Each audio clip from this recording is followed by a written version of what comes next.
क्या आप जानते हैं कि नेपाल के पशुपतिनाथ मंदिर में एक ऐसा रहस्य छिपा है जो आज तक नहीं सुलझा। पशुपतिनाथ मंदिर के पंचमुखी शिवलिंग में छिपी है एक अद्भुत शक्ति जिसके बारे में बहुत कम लोग जानते हैं। क्या पशुपतिनाथ मंदिर के दर्शन से वाकई पशु योनि से मुक्ति मिलती है? जानिए इस रहस्यमय मान्यता के पीछे की सच्चाई। पशुपतिनाथ मंदिर का इतिहास हजारों साल पुराना है। माना जाता है कि यह मंदिर वेदों के लिखे जाने से भी पहले स्थापित हो चुका था। कुछ इतिहासकारों का कहना है कि इसका निर्माण 3री सदी ईसा पूर्व में सोमदेव राजवंश के राजा पशुप्रेक्ष ने करवाया था। समय समय पर मंदिर का पुनर्निर्माण हुआ और इसका वर्तमान स्वरूप 1697 में नरेश भूपलेंद्र मल्ला ने प्रदान किया।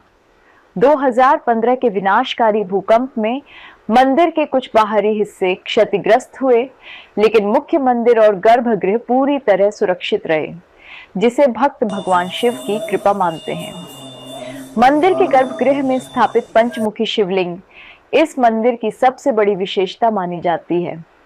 ये कोई साधारण शिवलिंग नहीं है, बल्कि इसका हर मुख हर दिशा में एक खास ऊर्जा और गूढ़ अर्थ लेकर उपस्थित है।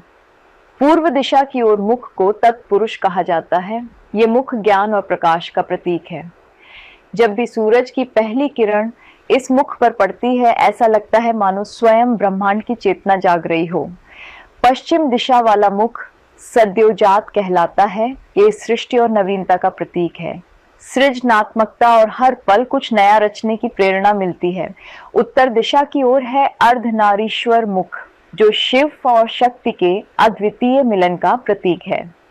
यह दर्शाता है कि सृष्टि की पूर्णता स्त्री और पुरुष ऊर्जा के संतुलन से ही संभव है।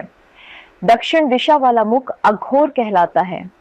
यह बुराई, अंधकार और डर को नष्ट करने वाला रूप है। यह शिव का वह रूप है जो हमें हमारे अंदर के अज्ञान और भय से मुक्त करता है। और सबसे ऊपर आकाश की ओर उन्मुख मुख को ईशान कहते हैं। ये परमात्मा के निराकार और सर्वव्यापक स्वरूप का प्रतीक है। यह रूप हमें ब्रह्मांडीय शक्ति की असीम ऊंचाइयों का बोध कराता है। हर मुख के दाएं हाथ में रुद्राक्ष की माला और बाएं हाथ में कमंडल है, जो इसकी दिव्यता और संयम की शक्ति को दर्शाता है। कहा जाता है कि यह पंचमुखी शिवलिंग पारस पत्थर की तरह है, जो न सिर्फ आत्मा को छूता है बल्कि जीवन को भी नई दिशा दे सकता है। भक्त मानते हैं कि इसकी एक झलक मात्र से ही व्यक्ति के भीतर छिपी ऊर्जा जाग उठती है और मन, बुद्धि, आत्मा तीनों शुद्ध हो जाते हैं। हिंदू धर्म में यह विश्वास बहुत गहरा है कि इंसान को यह अनमोल मानव जीवन करोड़ों योनियों में भटकने के बाद मिलता है, जिसमें जानवरों की योनि भी शामिल है। लेकिन एक बार जब यह जन्म मिलता है तो इसे यूं ही खो देना मूर्खता मानी जाती है। पशुपतिनाथ मंदिर को लेकर एक चमत्कारी मान्यता है। कहा जाता है कि यहाँ दर्शन करने से इंसान को पशु योनि से छुटकारा मिल जाता है, लेकिन इसके लिए एक बेहद खास नियम है। सबसे पहले शिवलिंग के दर्शन करना अनिवार्य है, उसके बाद ही नंदी के। अगर कोई गलती से पहले नंदी के दर्शन कर लेता है तो मान्यता है कि अगले जन्म में वह किसी पशु योनि में जन्म ले सकता है। यह रहस्यपूर्ण नियम मंदिर को न केवल धार्मिक रूप से गूढ़ बनाता है, बल्कि भक्तों के मन में भय और श्रद्धा दोनों भर देता है। पशुपतिनाथ मंदिर से जुड़ी पुरानी कथाएं केवल कहानियां नहीं, बल्कि वो अनुभव हैं जिन्हें सदियों से लोग अपनी आंखों से घटते देख रहे हैं। ये कथाएं इस बात का प्रमाण है कि कैसे यह स्थान केवल एक मंदिर नहीं, बल्कि साक्षात भगवान शिव की लीला भूमि है। से एक समय की बात है जब भगवान शिव संसार के झंझावातों से दूर एकांत की तलाश में थे। उन्होंने हिरण यानी चिंकारे का रूप धारण किया और नेपाल की बागमती नदी के किनारे घने वन में विश्राम करने लगे। वहां की शांति उन्हें इतनी प्रिय लगी कि वे वहीं रम गए। इधर देवता उन्हें ढूंढते हुए परेशान थे, क्योंकि शिव की अनुपस्थिति से ब्रह्मांड की ऊर्जा असंतुलित हो रही थी। जब देवताओं ने उन्हें उस वन में ढूंढ निकाला और पकड़ने की कोशिश की, तो शिव ने दिव्य लीला रची। वह चिंकारे के रूप में भागे और अंत में उनका एक सींग 4 हिस्सों में टूटकर धरती में समा गया। इन 4 टुकड़ों से एक दिव्य चतुर्मुखी शिवलिंग प्रकट हुआ। जो आज पशुपतिनाथ के नाम से प्रसिद्ध है। कहा जाता है कि यह शिवलिंग स्वयंभू है, यानी यह किसी ने स्थापित नहीं किया बल्कि धरती से स्वयं निकला। सदियों पहले की बात है, एक साधारण चरवाहा अपने पशुओं को बागमती के पास चराने ले जाया करता था। उसकी एक गाय रोज एक विशेष स्थान पर जाकर खुद ब खुद दूध छोड़ देती थी। चरवाहा यह देख हैरान हो गया। आखिर एक दिन उसने उस जगह को खोदने का निर्णय लिया। जमीन के भीतर से एक दिव्य शिवलिंग प्रकट हुआ, जिसे देखकर उस साधारण चरवाहे की आंखों से आंसू बहने लगे। ये माना जाता है कि उस स्थान पर शिव स्वयं प्रकट हुए थे, बिना किसी यज्ञ, मंत्र या तंत्र के। महाभारत युद्ध के बाद पांडव अपने द्वारा किए गए नरसंहार और पापों से बेहद व्याकुल थे। उन्होंने भगवान शिव से क्षमा मांगने का निश्चय किया, लेकिन भगवान शिव उनकी क्षमा याचना से प्रसन्न नहीं हुए, क्योंकि उनका घमंड अब भी जीवित था। भगवान शिव ने उनकी परीक्षा लेने के लिए एक भैंसे का रूप धारण किया और नेपाल की ओर चल पड़े। जब पांडवों को इसकी भनक लगी तो उन्होंने भैंसे का पीछा किया। भीम ने उस भैंसे को पकड़ने की कोशिश की और उसकी पूंछ को थाम लिया, लेकिन भैंसा यानी भगवान शिव जोर से झटका मारकर अंतर्ध्यान हो गए। माना जाता है कि भगवान शिव का सिर जिस स्थान पर प्रकट हुआ वहीं पशुपतिनाथ मंदिर बना, और जहां बाकी शरीर प्रकट हुआ वह केदारनाथ बन गया। यही कारण है कि इन दोनों तीर्थ स्थलों को आधा आधा रूप माना जाता है, आधा नेपाल में और आधा भारत में।